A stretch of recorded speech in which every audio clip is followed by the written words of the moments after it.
Vamos continuar hoje com o sistema imunológico, tentando compreender as doenças autoimunes.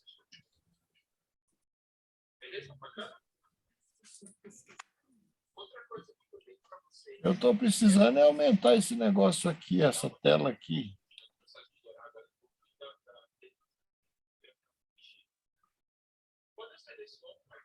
Como é que eu faço aqui, meu pai? Professor, aí no seu canto esquerdo, no fundo, próximo ao relógio do seu computador, tem um zoom, tá vendo? Aqui? Isso! Desce mais um pouquinho, vai mais para o lado. Aí você arrasta ali aquela... Não, para o outro lado. Para o outro lado. Você arrasta Aqui. aí, ó. Isso. Não, mas não é isso, não. É a tela do zoom. A tela do zoom que eu reduzi, eu queria voltá-la ao normal e não estou conseguindo aqui. Ah, entendi. Do zoom mesmo. Bom, eu vou fazer do meu jeito. Eu vou sair e entrar de novo. É o jeito, gente. Ah, voltou! Tá vendo aqui? Olha, nem tudo está perdido. Eu não sei onde eu também cliquei aqui que voltou. Agora, onde é que eu gravo, né? Aqui, deveria ter aqui a gravação, não tem. Eu acho que está gravando já, é isso. Está gravando. Agora eu vou... Está gravando. Oi? Está gravando, professor. Agora eu vou compartilhar aqui. Vocês têm que ter um pouquinho de paciência.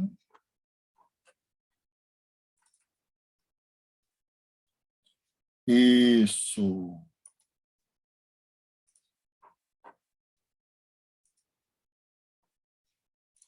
Bom. Pronto. Gente, ó, a questão é o seguinte. Nós estamos pensando nas doenças autoimunes e nós vamos pensar hoje, com toda certeza, no sistema imunológico, tá bom? Vamos pensar no sistema imunológico dos bebês.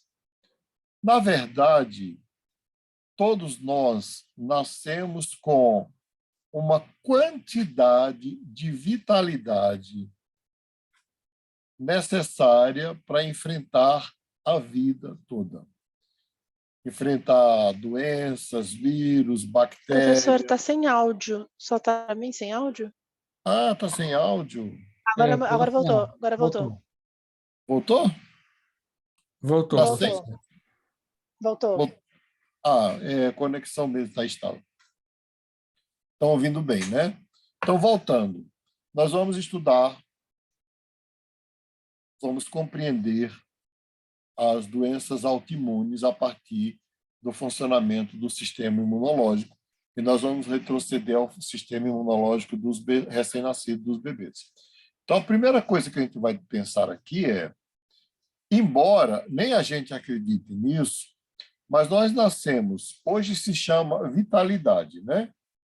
Freud chamava de libido, Jung chamava de libido ou de energia vital, mas a palavra hoje, que é usada no meio, especialmente da neurociência dos bebês, é de vitalidade.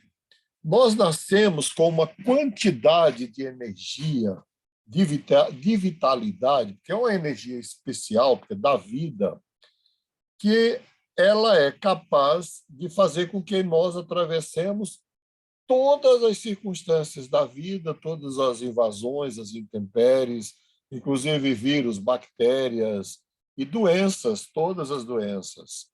Mesmo quando não tinha antibiótico, nós tivemos grandes pandemias terríveis, como a peste negra, e depois como a gripe espanhola, e outras que nem se tem notícia, mas a humanidade sobreviveu, não é?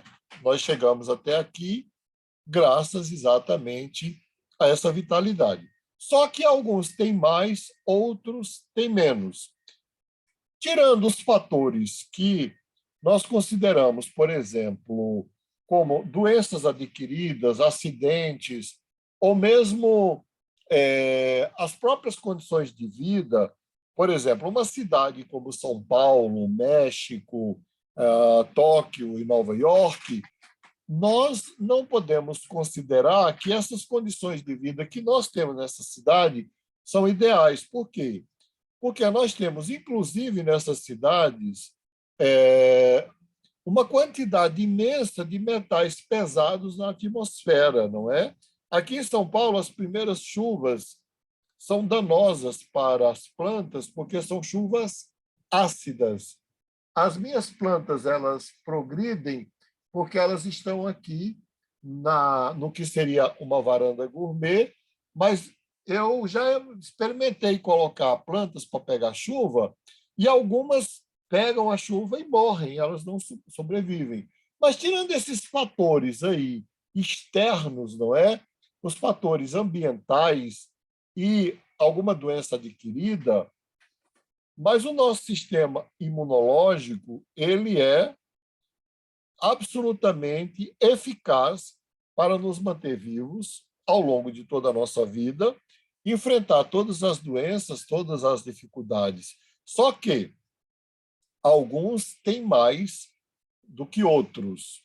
E aí, isso a gente pode perceber, por exemplo, agora durante a pandemia. Vocês perceberam isso? Que algumas pessoas tinham mais imunidade do que outras? Deu para perceber, não é? Sim. Eu, por exemplo, convivi com pessoas, sem saber, convivi com pessoas portadoras do vírus antes da vacina e não peguei. Né? Graças a Deus, na minha família, os que pegaram a forma leve, de toda a família, de pai e mãe. Nós não tivemos óbitos. E eu tenho o caso, por exemplo, de uma filha casada que o marido pegou 2 vezes e na primeira vez ela não pegou e na segunda ainda não tinha vacina e ela não pegou, convivendo com ele, dormindo na mesma cama, almoçando, jantando. Eu falei, pai, eu sou casado assim, vai pegar mesmo, então não vou ficar... E não pegou. Então, você vê que cada organismo tem uma quantidade diferente de imunidade. Isto é fato. E qual é a base disso?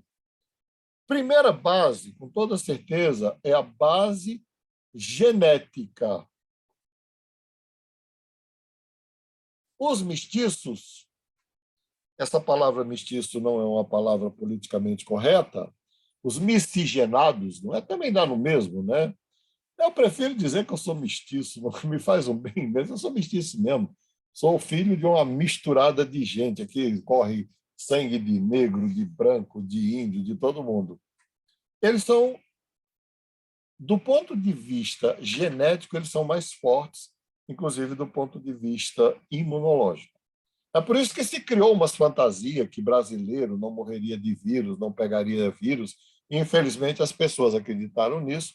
A base dessa fantasia seria exatamente a nossa miscigenação. Então, alguns têm mais vitalidade, outros têm menos vitalidade. Daí porque não dá para arriscar, é melhor se prevenir mesmo em qualquer situação. Mas, se vocês observarem bem, como eu já falei do efeito placebo, vocês vão perceber o quê? Que toda a medicação mais eficaz que existe no mercado, ela é apenas um auxílio ao próprio organismo. Nenhuma medicação substitui a vitalidade do próprio organismo humano ou animal para superar as doenças e as enfermidades. Então, crianças são dotadas de uma vitalidade extraordinária, por isso que as crianças não foram tão afetadas quanto os idosos. E aí, eu tenho uma comparação que é uma metáfora muito crua, né? Muito crua mesmo. A metáfora é da bateria, da pilha. É como se, ao nascer, nos primeiros anos e nos primeiros meses e anos de vida, nós tivéssemos uma vitalidade como uma bateria ou uma pilha poderosa, nova. À medida que os anos vão passando e o organismo vai enfrentando lutas, dificuldades, enfermidades, vírus, bactérias, doenças, a poluição sonora, a poluição visual, a poluição do ar. Eu falei da poluição do ar, ninguém fala isso na imprensa, mas o índice de cânceres hoje produzidos pela poluição do ar no mundo é maior do que a do cigarro. É muito maior que a do cigarro. Mas, à medida que o organismo vai enfrentando este embate, não é? Quando chega na terceira idade, o sistema imunológico, às vezes, está bem debilitado. Isso também é empírico. Você pode observar isso, você pode ver isso, você pode compreender isso. Então, definindo de grosso modo, assim, definindo de uma psicologia de botequim, né? A psicologia de botequim. Né? Se bem que botequim é uma coisa legal, é chique, é bom demais. Mas uma psicologia de botequim é o sistema imunológico, é o sistema de defesa natural do organismo humano. E não se iludam, nós só dependemos deste sistema para sobreviver. Não é da medicação. Não é. Nenhuma medicação substitui o poder de preservação da vida do sistema imunológico de cada um de nós. Então, e aí nós vamos ver alguns aspectos do sistema imunológico do recém-nascido. Ao mesmo tempo em que é essencial para o recém-nascido ter suficiente armamento para responder aos patógenos, há uma pressão igualmente necessária para limitar reações excessivas. A primeira carga que o bebê recebe de imunizante ou de imunidade, adivinhe, é do colostro. Aquele leite que sai nos primeiros dias, nos primeiros meses, nos primeiros dias de amamentação, no primeiro mês. Aquele leite grosso, que sai muitas vezes até com sangue da mãe, porque o pessoal criou assim uma coisa maravilhosa sobre a maternidade, mas a maternidade é um negócio muito cruel, muito duro para a mulher, né? Mas quando a mulher amamenta, e esse leite que ela propicia ao bebê nas primeiras amamentações, no primeiro mês, ele é uma carga extra de imunizante. Além da imunização que o bebê já traz na sua carga genética, ele recebe uma carga extra da mãe. E, pasmem, o sistema imunológico do bebê no futuro vai depender exatamente de se ele recebeu ou não esse aleitamento materno do primeiro mês.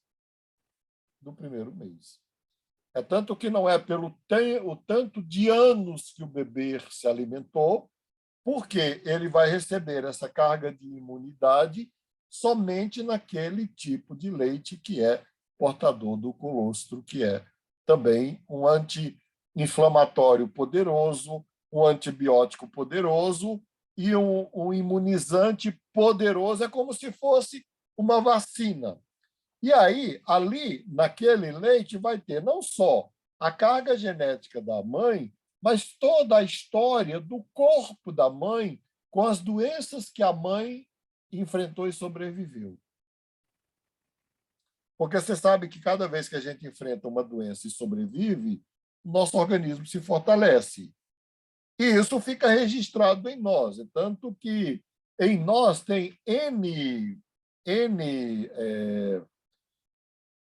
anticorpos, não é? Não só tem os anticorpos genéticos, mas tem os anticorpos das doenças que nós enfrentamos e superamos. Então, no colostro tem os anticorpos da mãe, que é colocado no corpo do bebê pela amamentação. E o bebê, quando ele sai do ventre materno, a metáfora que eu tenho do ventre materno é a do paraíso. Quando você pensa na ideia de paraíso, de Adão e Eva, num paraíso, para eu, do ponto de vista psicológico, o paraíso corresponde ao beber, né, dentro do útero da mãe, naquela bolsa lá onde ele nasce, e mergulhado no líquido amniótico. Quando ele sai dali, para eu, o nascimento, do ponto de vista psicológico e junguiano, nascer equivale, do ponto de vista psicológico, a ser expulso do paraíso. E aí, o bebê que estava lá, protegido pelo sistema imunológico da mãe, protegido de todas as formas pelo corpo da mãe, ele é exposto a inúmeros patógenos, antígenos. Ao mesmo tempo, ele também é invadido por uma quantidade imensa de bactérias no seu corpo, e especialmente no seu intestino. E aí, a primeira coisa que o corpo do bebê terá que fazer é modular a quantidade de anticorpos que ele recebeu da mãe e da genética com a resistência que ele vai criando com todas as bactérias que envolvem e invadem o corpo do bebê. E aí o bebê tem um tipo particular de células imunológicas, que são as células CD4 mais T, que pode diminuir as reações imunes, ou pode aumentar, como a gente está falando de modulação. Alguma pergunta?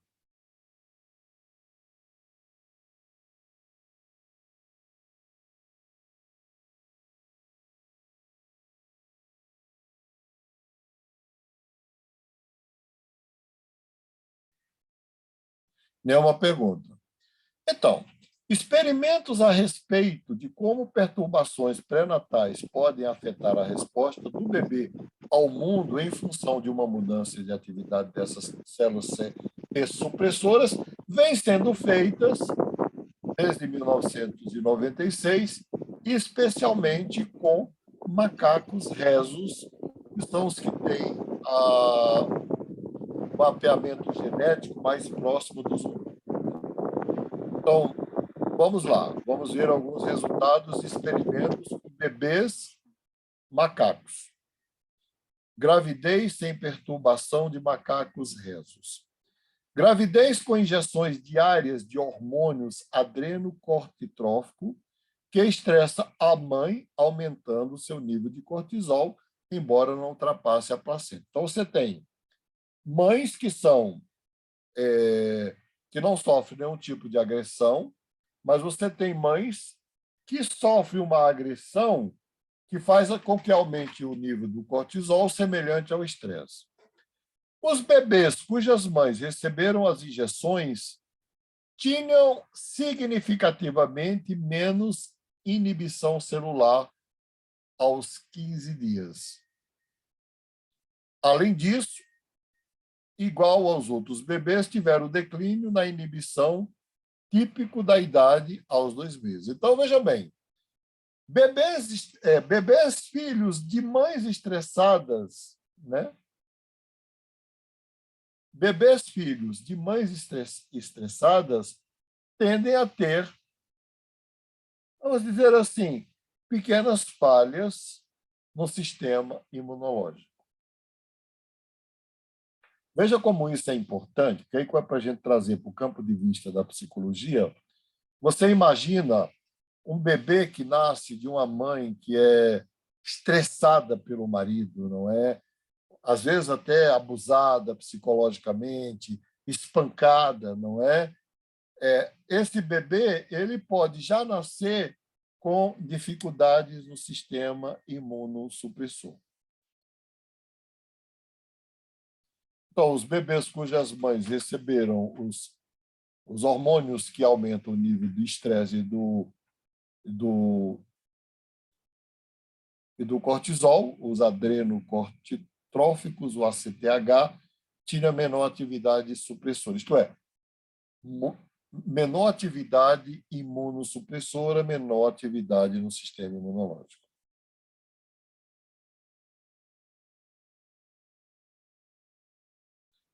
Bom, o mesmo vai ocorrer, não é, com a flora intestinal. E hoje está sendo muito estudado, muito mesmo, a relação da flora intestinal, pasmem, com transtornos mentais, especialmente com a depressão. Nos primeiros 2 dias, depois do parto, milhões de bactérias invadem o intestino do bebê. 2 populações são benéficas para o bebê: os lactobacilos e bifidobactérias, que são essas bactérias microbióticas. Elas ajudam a reduzir o número de patógenos do intestino. Então, as bactérias intestinais, elas também fazem parte do sistema imunológico. Daí, se alguém tem, por exemplo, um processo de disenteria, né, constante, ou toma muita medicação, né, para poder acelerar esse processo de evacuação, termina afetando também o sistema imunológico natural do intestino para as bactérias do intestino. A partir do 2º dia e por 6 meses foram colhidas amostras no reto dos macacos, não é? Tanto bebês que foram submetidos a estresse precoce quanto tardio tinham níveis significativamente menores de lactobacilos. Veja bem, o estresse da mãe e, consequentemente, o estresse do bebê ou o estresse do bebê faz com que diminua o sistema imunológico das bactérias do intestino. Os níveis, né, desses lactobacilos diminuíram prioritariamente nos bebês submetidos ao estresse no final da gravidez, indicando que a época da perturbação da gravidez também tem efeito na população de certas bactérias intestinais. Este perfil bacteriano alterado tem ramificações nas doenças.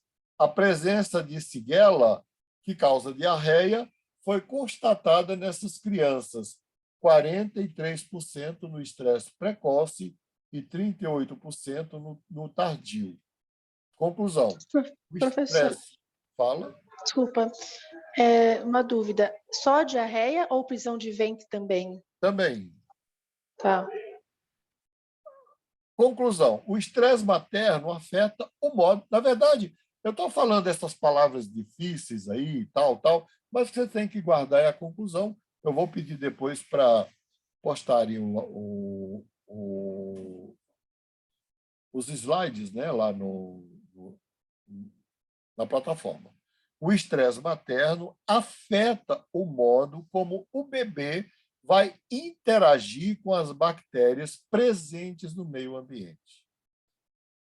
Prestem atenção que, assim, os bebês eles não são capazes de expressar, mas a partir do 6º mês de gravidez, o bebê ele interage tão profundamente com a mãe que, se a mãe chorar, ele é capaz de chorar, se a mãe sorrir, ele é capaz de sorrir.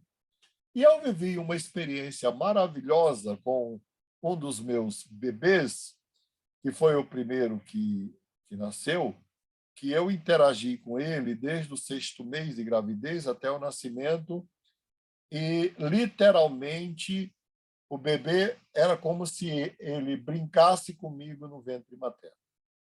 Foi uma das experiências assim, muito emocionantes que eu vivi como homem, de poder interagir com o bebê no ventre da mãe e o bebê reagir. Ele reagia à minha presença. Bom, se o bebê é capaz de reagir com festa lá no ventre materno à presença do pai, esse bebê também é capaz de reagir de uma forma bastante estressada à violência do pai. O que é que vocês acham disso?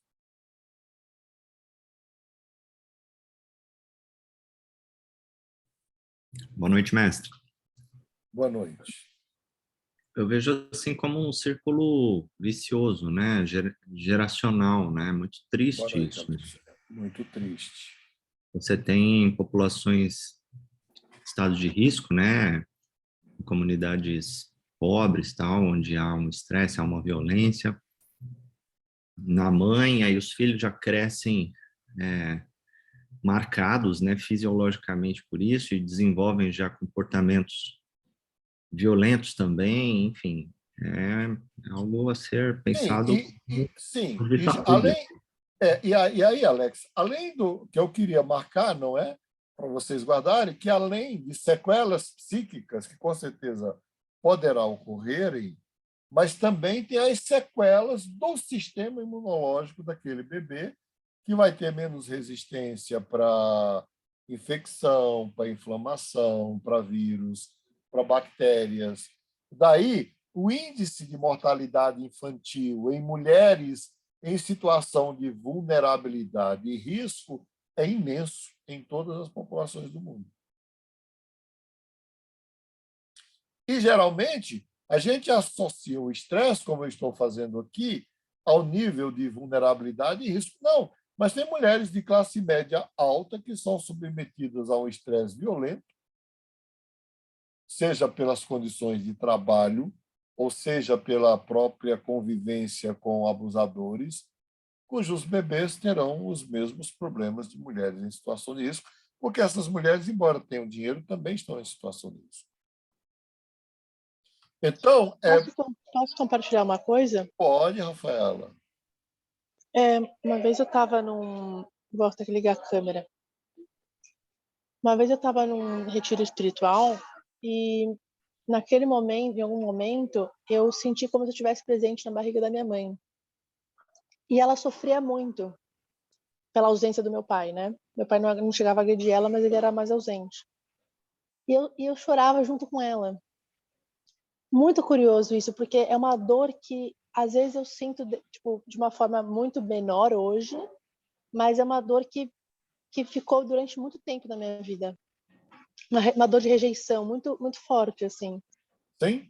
E por isso que eu doei, né? E eu dei de presente para vocês o livro Trauma Transgeracional, porque aquele livro é uma chave para compreender esses processos, não é? Porque muitas das dores que nós carregamos, que não podem ser verbalizadas, nem são nossas do ponto de vista objetivo, mas foram dores que nós compartilhamos com as nossas mães.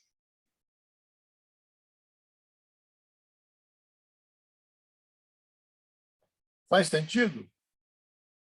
Que é a tua experiência, não é? É a tua experiência. Contei para vocês porque tem a ver com o tema também, enfim. Não, mas está corretíssimo. Obrigado por ter essa coragem e generosidade de compartilhar. Mas o que eu estou dizendo é exatamente reforçando o que você falou. Muitas das situações, das dores mesmo. Por exemplo, eu conheço casos da minha clínica em que o bebê nasceu e a mãe teve psicose puerperal ou depressão pós-parto. Bom, é praticamente impossível este bebê não receber as consequências daquela situação de depressão da mãe. É praticamente impossível.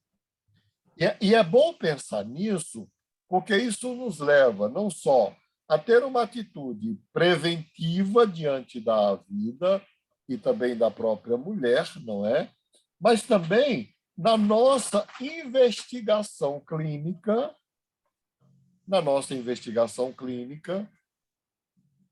perguntar em que circunstâncias você nasceu. E aí eu faço essa pergunta para você aqui, não precisa contar para mim, não. Nem contar aqui só se alguém quiser contar, mas não precisa. Mas em que circunstância você nasceu? Essa pergunta é fundamental. Bom, se a gente não quiser perguntar desta forma, a gente pode perguntar de outra forma. A gente pode perguntar de uma forma mais delicada, que é como eu faço na minha clínica, que histórias a sua mãe contava a respeito do seu nascimento? Você lembra de alguma dessas histórias? Você que está aqui na aula, que história ela contava? Que lembranças você tem dessa mãe, não é? Que história essa mãe contava acerca dela mesma com você? Porque uma coisa é a pessoa dizer assim, olha, eu nasci porque minha mãe, sei lá, queria ser mãe, ela curtia ser mãe, ela era ligadona no papai, os dois se curtiam, gostavam um do outro, e eu nasci. E o outro dizia assim, eu nasci e o meu pai não me quis, e ele forçou o aborto da minha mãe, e a minha mãe tentou abortar e não conseguiu, e eu nasci. E as mães contam essa história para os filhos. A forma como a mãe conta, o conteúdo emocional que está constante na história é mais danoso do que a história em si.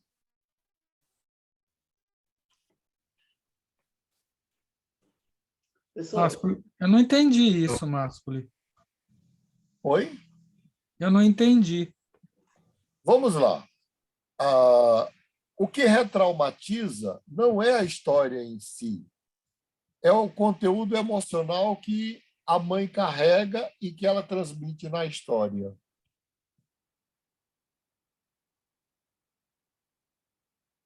Eu tive uma experiência, mestre. Meu pai passou aqui em casa umas 2 semanas, né? Me mudei, ele me ajudou aqui a fazer as coisas, e numa das noites ele ficou 2 horas e meia contando da história da vida dele para Nayara, né, a minha mulher, e contando para ela, mas eu descobri muita coisa nessa história dele ali, e uma história muito triste. Meu pai teve uma história realmente muito triste com meu avô, com minha avó, tal. A pergunta que me vem à mente é: eu consigo reverter os efeitos epigenéticos, psíquicos, energéticos desse tipo de trauma, desse tipo de... Consegue. Porque eu fiquei pensando, mestre, Consegue. em todos os fatores que as pessoas sofrem ao longo da sua existência, não deve, é muito raro você ter uma pessoa que está Que não protegida de sofreu. É, experiências negativas. é. Você está certo. Eu não sei se você chegou a ler, se eu cheguei a sugerir, você leu, acho que você leu o Código do Ser, do Hillman. Sim, Você leu o marcou Código do a Ser. vida. Marcou a sua Sim. vida. Fica a sugestão aqui, leiam o Código do Ser, do John Hillman, que ele vai mostrar exatamente que, embora tenha toda essa trama, né, do trauma, mas alguns bebês, e a maioria dos bebês, eles terminam reagindo a isso. Agora, a pergunta que você fez, ela só pode ser respondida da seguinte forma: é preciso que, no processo terapêutico seu, seja ele qual for, o meu, estou falando aqui genérico, que eu tenho liberdade com você, né? E você deu essa liberdade aqui, você tente separar aquela dor que é sua da dor que é da sua família. Uhum. Essa é a chave.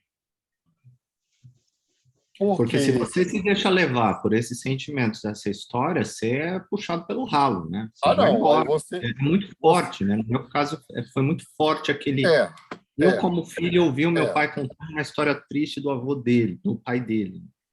Eu tenho aqui pelo tipo de curso que eu não sou o analista de vocês, eu sou o professor de vocês, então, e pela idade que eu tenho, eu tomo a liberdade de compartilhar coisas pessoais, tá bom?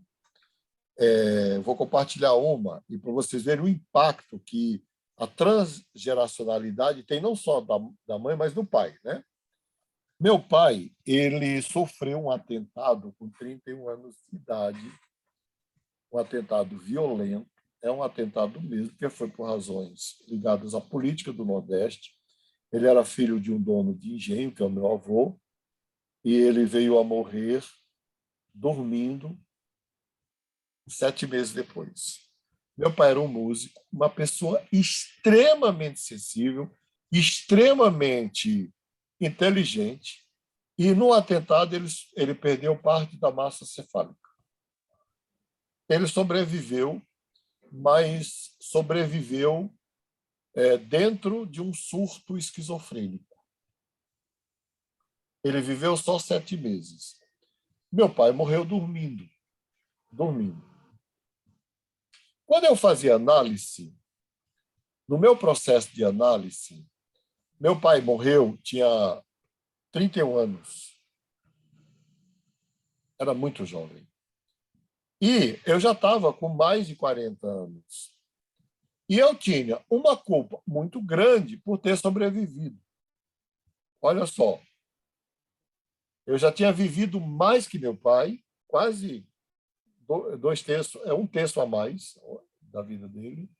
E eu comecei a ter problemas cardíacos, porque a família me dizia que meu pai infartou. E quando eu fui para o INCOI, onde eu fiquei internado, a primeira pergunta que o cardiologista me fazia era: alguém já passou em um cardiologista? Qual é a pergunta que ele faz? Tem histórico da família. Tem cardíacos na família? Alguém tem a pressão alta? Alguém já infartou? E todas as vezes que eu falava, meu pai infartou, eu era tratado como paciente de alto risco. E eu estava realmente dentro de um quadro de alto risco, porque eu acreditava que meu pai tinha infartado. Todo mundo jurou de pé junto que meu pai infartou. E quando ele infartou, entre aspas, eu tinha 7 anos e meio.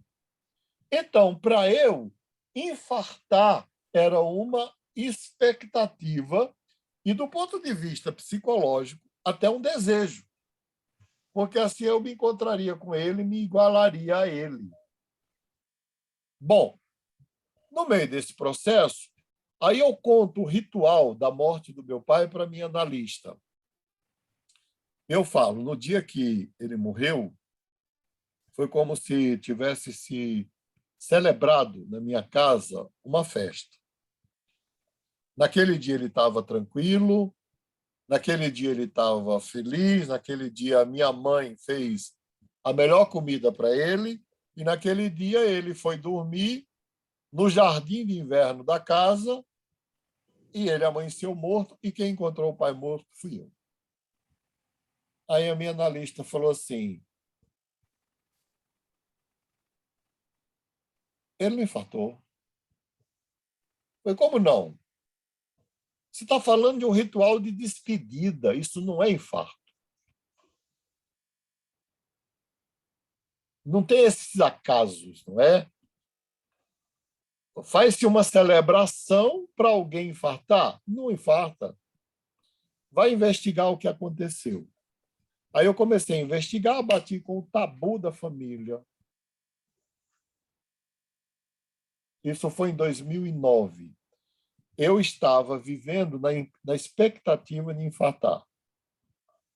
E aí alguém na minha família fala assim: olha, na verdade, hoje você já é um homem adulto, já pode saber a verdade. Seu pai tinha um grande médico, primo nosso, primo legítimo dele, dono do único hospital da cidade. e seu pai conversou com o primo e os dois fizeram a morte assistida dele.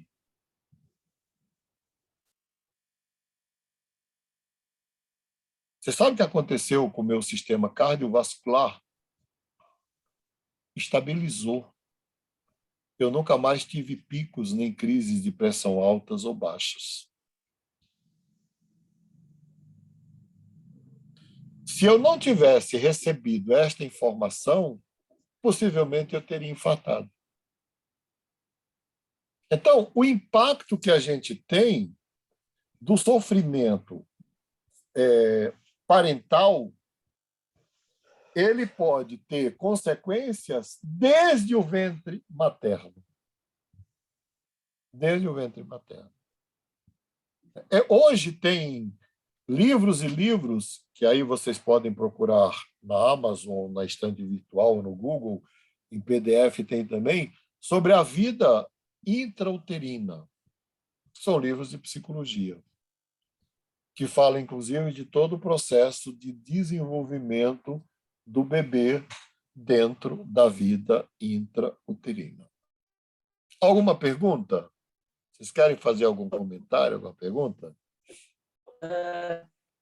E contextualizar aí esse tema com o senhor com relação ao nascimento da minha filha, a Andresa, que está aqui também na aula, participando da aula aí.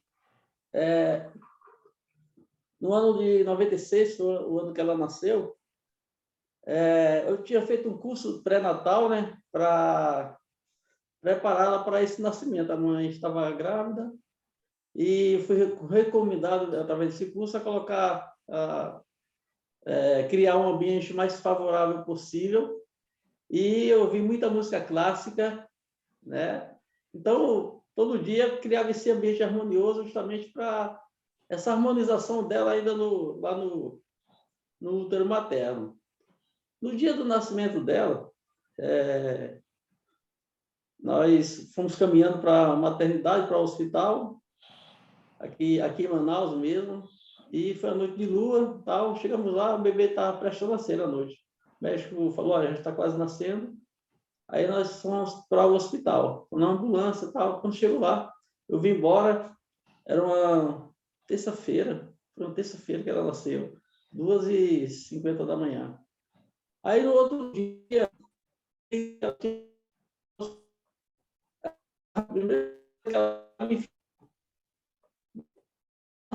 foi um nascimento assim milagroso. Os médicos ficaram assim surpresos como a forma que ela nasceu, como ela veio ao mundo, um negócio assim inexplicável, misterioso, que eles falaram lá, né? E assim, quer dizer, essa criação desse ambiente, essa harmonia, essa música clássica todos os dias, o dia todo em casa, aquele ambiente assim, foi muito tempo que eu fiz isso aí. O resultado que deu nesse nascimento dela. Tem outras questões aí, porque, assim, para mim, ela é uma pessoa muito especial, que por eu ter perdido uma filha em 87, e esse renascimento dela, para mim, era o renascimento dessa filha que eu perdi. Então, eu tinha certeza que ela viria. E, assim, quando ela veio, para mim, foi uma resposta de Deus para mim, pessoalmente, uma resposta de Deus para mim. Então, minha filha é bastante especial para mim, é um presente de Deus verdadeiro para mim. É isso, professor. Sim, vocês imaginam o nível de relacionamento afetivo que você tem com ela, não é? É igual o relacionamento que eu tenho com aquele bebê que eu tive tempo de brincar com ela no ventre materno, que hoje tem 40 anos, e a gente não se abraça, a gente se agarra, né? Até hoje.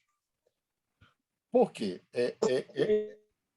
É a construção da relação, a construção do vínculo, e o que eu estou dizendo aqui é que as defesas imunológicas também dependem desta construção dos vínculos familiares, com toda certeza. Agora, eu espero que a minha aula não seja iatrogênica. Uma aula iatrogênica é aquela em que, se o sujeito não adoeceu, ele adoece a partir dela, né? O objetivo da minha aula não é adoecer ninguém. objetivo da minha aula é curar. Ou pelo menos dizer assim, olha, talvez parte do seu sofrimento não seja nem seu. Lhe foi atribuído. E num processo de psicoterapia razoavelmente bem-sucedido, é possível separar, não é? Então, eu pude perceber, então, que todo aquele meu desespero cardíaco não era meu. Não era meu. Então, foi demonstrado que a microbiótica do intestino é fundamental para a maturação normal do tecido linfático. Então, veja bem, aquelas bactérias, não é, do sistema imunológico do intestino, que são chamadas de microbiotas ou microbióticas, elas são fundamentais, olha para quê? Veja bem, para a criação do sistema linfático, que é exatamente o sistema imunológico do organismo humano. Mudanças na imunidade deste sistema vai afetar outras respostas sistêmicas do sistema imunológico. Embora esses processos não sejam tipicamente estudados nas pesquisas sobre a resposta imunológica, elas oferecem medidas importantes que se associam com a saúde a longo prazo. Bem, esses estudos que eu estou trazendo para vocês, eles são, como eu falei, muito recentes. Esses textos não estão traduzidos. Eu mandei um texto, né? Alguém recebeu o texto que eu mandei lá da Raquel Ierudá? Eu recebi, já comecei a mexer nele já. Tá. No WhatsApp? Eu mandei o artigo dela em inglês, né? Você recebeu, Renato, pelo WhatsApp? Foi pelo WhatsApp. Recebi.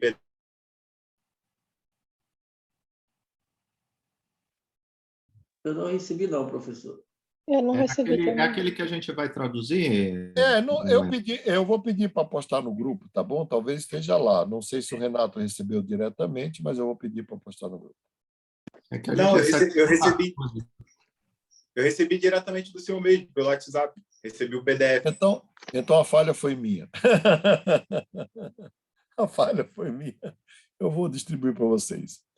Olha só, a área de superfície mais exposta da criança é o intestino. Olha que curioso. E nossa também. Vocês nunca devem ter pensado nisso, né? Mas no adulto, a sua área intestinal corresponde mais ou menos a 400 metros quadrados. Uau! Daí, hoje, a própria neurociência, a própria neuropsicologia, a própria psiquiatria, a própria neurologia estarem muito interessadas no estudo dos intestinos a partir disso daqui, dessas descobertas de bebês. A pele tem 2 metros quadrados. Mais de 500 espécies de bactérias se estabelecem como sistema de defesa residente no intestino.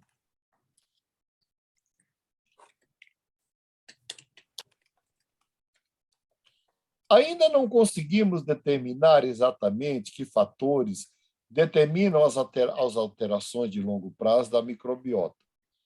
Entre os suspeitos estão as alterações da mobilidade e acidez, ambos conhecidos por influenciar as concentrações bacterianas. Além disso, especula-se sobre a possibilidade do estresse materno afetar a composição do próprio leite materno nos primeiros dias. Estudos mostram que componentes do leite podem promover o crescimento dos lactobacilos e das bifidobactérias, que são exatamente as bactérias que compõem o sistema imunológico do intestino do bebê. Então, veja bem, o próprio estresse pode alterar a composição disso daqui, para menos.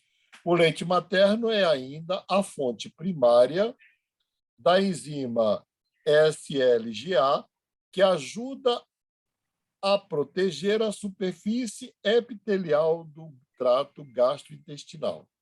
Assim, ajuda diretamente a neutralizar patógenos que entram por essa via. Tanto o sistema SLGA quanto as bactérias intestinais contribuem para a conhecida diferença de frequência de diarreias entre bebês amamentados pela mãe ou pela mamadeira.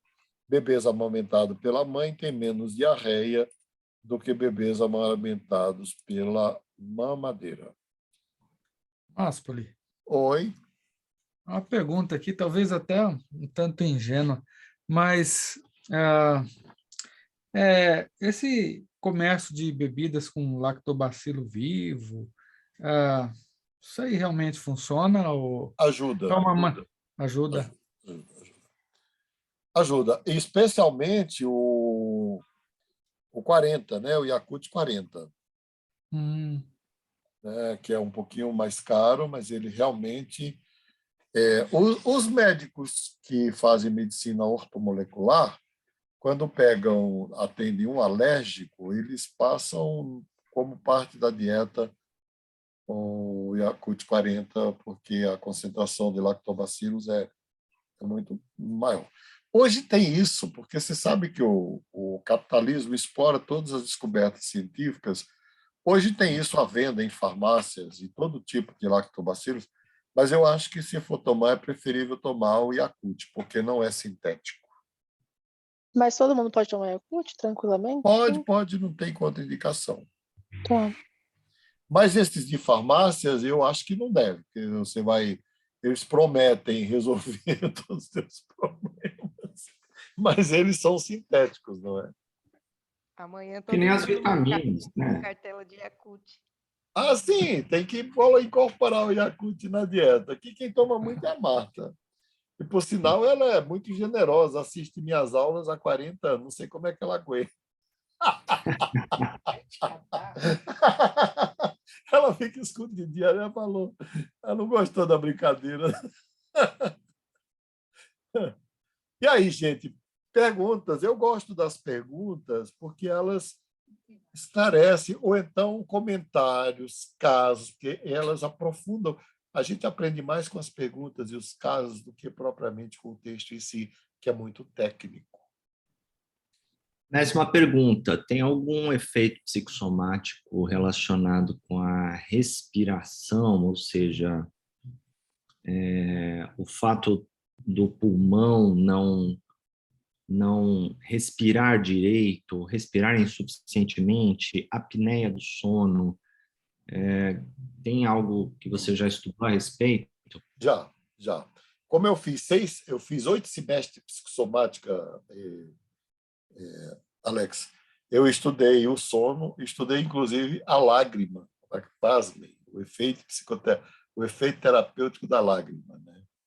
Chorar. A apneia, o sono, né? Tá aí. Por isso que eu vou fazer o caminho inverso, né? Por isso que fazer meditação melhora o sistema imunológico. Eu tenho aqui um book que é a Neurofisiologia da Meditação, que é o melhor livro que tem sobre isso, com a recensão das melhores pesquisas feitas no mundo. Se você começar o dia respirando profundamente 12 a 20 vezes, você já coloca uma quantidade de oxigênio no cérebro que melhora o sistema imunológico. Se você for capaz de fazer isso 12 a 15 minutos todos os dias, e aí, no meu caso, né, eu prefiro pensar no mindfulness, né, treinamento autógeno, mindfulness. Você respirar bem, você inspira, né, depois tem lá no canal lá, né, no meu canal, tem lá um vídeo de relaxamento, de treinamento autógeno, de relaxamento, com toda a técnica de relaxamento e meditação ocidental, que inclusive foi uma generosidade de um amigo que pediu para eu fazer essa demonstração pública durante a pandemia para ajudar as pessoas com ansiedade. A questão é a seguinte, Alex, menos oxigênio, menos funcionamento do cérebro, da pituitária, dos neurônios, dos mediadores químicos e dos hormônios. E aí, você tem, em pessoas que respiram com dificuldade, um nível de estresse muito maior. A sonolência do dia, por exemplo, é o nível de estresse bem característico desse tipo de problema. Aí entra a poluição também, entra problemas pulmonares, entra também a alergia, entra também a apneia do sono. Acho que deu para dar uma esclarecida, né? Doutor Márcio, eu tenho uma pergunta.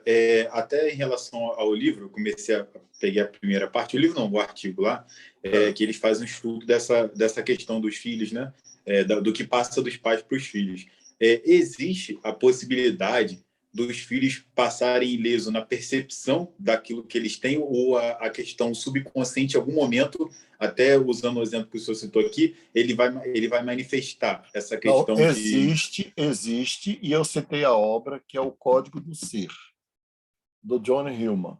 Eu tenho aqui também, em inglês, né, The Social Brain, que é o cérebro social, que trata exatamente dessa questão, por exemplo, que tem bebês que se tornam cheios de vitalidade porque a mãe é deprimida. Então, eles fazem o caminho inverso.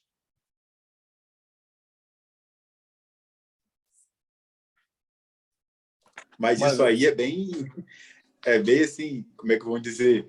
É complicado de conectar os dois, né? Porque, por um lado, ela pode carregar todos esses genes e, por outro lado, pode ir o extremo oposto. É como nós somos. Por isso que na psicologia, nem na neurociência, nem em qualquer área da psicologia, você tem uma lei fixa. Cada caso é um caso. Esta é a única lei fixa da psicologia.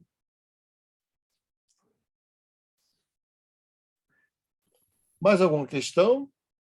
Máspoli. Mais uma pergunta. Se é mito ou se é realidade? A gente está falando de imunidade, né? E você falou do aleitamento materno, também o problema dos traumas, que vem desde o ventre. A pergunta é se a exposição da criança ao ambiente, se isso, de fato, é um fator positivo para o aumento da imunidade.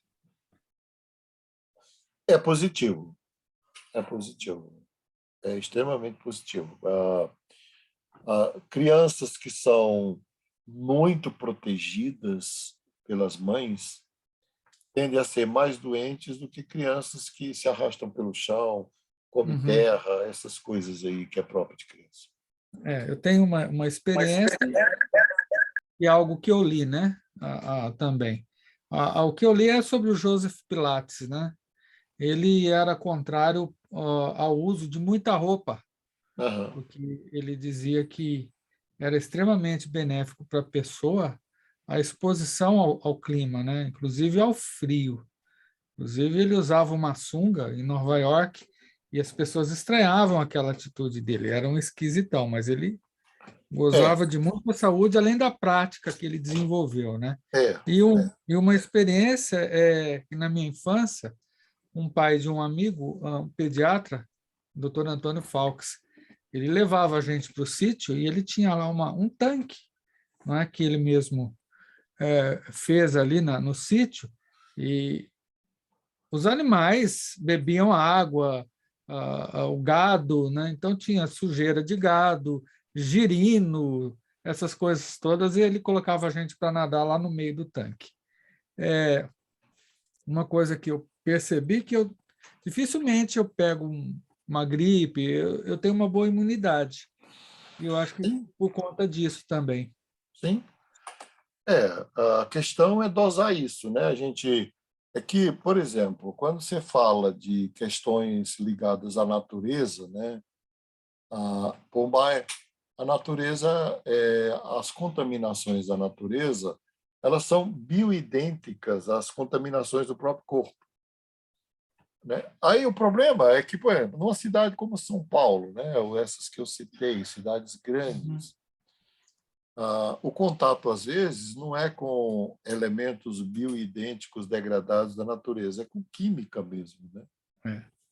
A química, né? Você tem metal, você tem mercúrio no ar de São Paulo.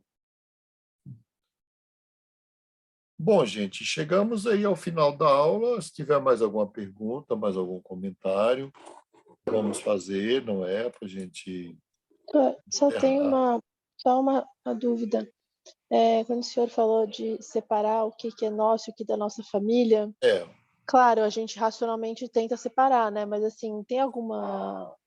Tipo assim, é um policiamento que você tem que fazer, basicamente? Ou como que é Não, isso? veja bem, eu acho que uma boa reflexão, vamos pensar em termos assim, né? Uma boa reflexão durante o seu trabalho de psicoterapia, de análise. Você atende eu já atendi uma jovem, vamos colocar se atendi uma jovem, que ela tinha todos os sintomas de alguém que foi traumatizada por um trauma violento. Só que nós fizemos a anamnese de trás para frente, de frente para trás, ao longo de 2 anos, e nunca encontramos nenhum trauma. Mas nenhum. Até que ela trouxe a seguinte história. A minha mãe teve depressão puerperal. Aí está o trauma. E aí, o que eu falei para ela? Veja bem, você estava na cena do trauma. Quem foi traumatizada foi a mãe. Mas você estava lá. Até que ponto essas reações da síndrome do estresse pós-traumático que você carrega pela vida fora não pertencem a ela? Isso é uma reconfiguração total do sistema. Que uma coisa é você, é igual a mim, por isso que eu contei minha experiência. Uma coisa era eu acreditar que meu pai tinha infartado com 31 anos e eu já estava com 48, já tinha passado da idade e esperando o infarto, e a outra eu descobri que ninguém infartou na minha família, graças a Deus. Nem os velhos infartaram e nem meu pai. Então, veja bem, é como se eu me descolasse da cena traumática. Está entendendo? E o terapeuta pode ajudar nisso. Dizer assim, olha, peraí, vamos pensar até que ponto isso é teu ou até que ponto esta dor, não é de outra pessoa. É da mãe, talvez. É do pai, talvez. Assim, especialmente quando você tem a violência, o estresse, o abandono e a situação de estresse mesmo, né, de transtorno. Então, a Perfeito. gente... E aí, isso aqui não tem nada a ver com nada espiritual. A gente está falando de distinguir cargas de energia emocionais, sentimentos e emoções do que é meu do que não é meu. Bom, o José Maria não fez nenhuma pergunta ainda, não quer fazer nenhuma, não, Zé? Professor, eu só queria fazer uma observação que na obra Desenvolvimento da Personalidade de Jung, ele diz que a criança ela compartilha a psique da mãe e se confunde, né? E a criança ela faz uma leitura da psique da mãe, principalmente quando ela está agoniada, quando está brigando com o pai, quando está mal. Se imagine no momento de uma doença mental da mãe tão grave. Eu não quero te explorar, mas eu queria que você trouxesse uma coisa estruturada de uns 10, 15 minutos na próxima aula sobre isso aí. Que é a base do que eu estou falando. Faça isso para nós, porque é a base do que eu estou falando do ponto de vista da psique. Sim. E as outras correntes, assim, o Freud diz que o bebê é indiferenciado com a mãe, o Bion diz a mesma coisa, a Melanie Klein diz a mesma coisa, Lacan diz a mesma coisa. Eles vão dizer de forma diferente a mesma realidade, não é? que é que o bebê compartilha da psique da mãe. Aí eu queria que você trouxesse aí uma síntese para nós, aí você apresenta no início da próxima aula. É um prazer, professor. Obrigado Prazer é aí por essa nosso. oportunidade. É nosso. Então, Obrigado. gente, uma boa noite para vocês, um grande abraço para vocês. Boa noite.